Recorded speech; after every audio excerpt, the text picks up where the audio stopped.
దుమ్ము పోయడానికి ప్రయత్నం చేస్తుంది. ఆయన ఒక చెత్త. అంతటితో ఆగలే, ఆయనకు డ్రగ్స్ అలవాట్లు ఉన్నాయి, దాని మీద డ్రగ్స్ చెక్ చేయాలి అనేది చెప్పడం జరిగింది.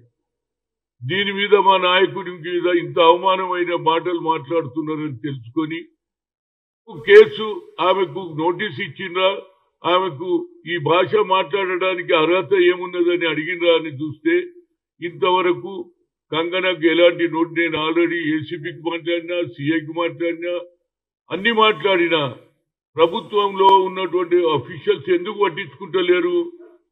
ఒకటి. రెండోది, గతంలో అమిత్ షా గాంధీ భవన్ లో ఆయన మాట్లాడింది వక్రీకరించిందని మీడియా వాళ్ళు ఎవరెవరు ఉన్నారో వాళ్ళకు ఢిల్లీ నుంచి పోలీసు వస్తుంది, ఇక్కడున్న వ్యక్తులను తీసుకుపోయి అరెస్ట్ చేస్తారు, కోర్టులో ప్రొడ్యూస్ చేస్తారు.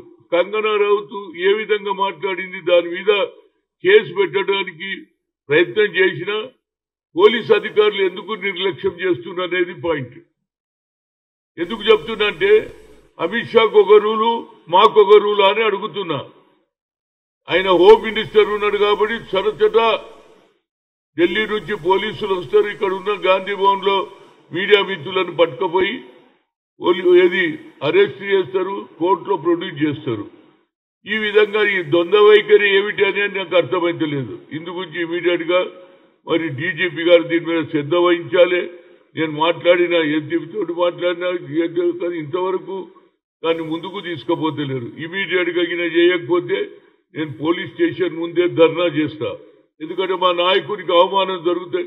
ఎవడెవడో పిటిషన్ ఇస్తే ఇమీడియట్ గా కేసు రిజిస్టర్ అవుతుంది కానీ అవతల వారి మీద ఎలాంటి కేసు లేదు.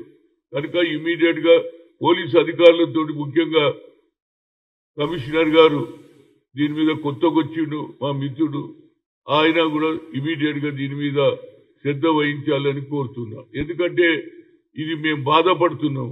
ఆయన కన్యాకుమారి నుంచి కశ్మీర్ వరకు నడిచి పేదల గురించి, బడుగు బలైన వర్గాల క్యాస్ట్ వైజ్ సెన్సర్ చేయాలన్నాడు.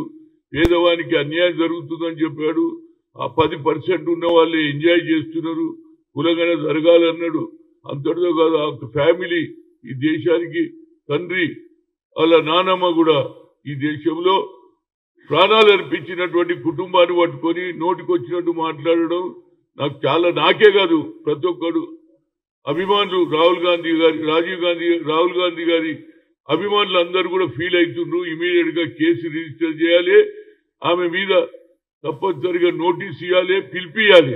ఎందుకు చెప్పవలసి వచ్చింది? ఆమెకు పార్లమెంట్ లో అవకాశం ఉన్నది, పార్లమెంట్ లో మాట్లాడు, బయట మాట్లాడడం ఏంటి నాకు అర్థం కాదు.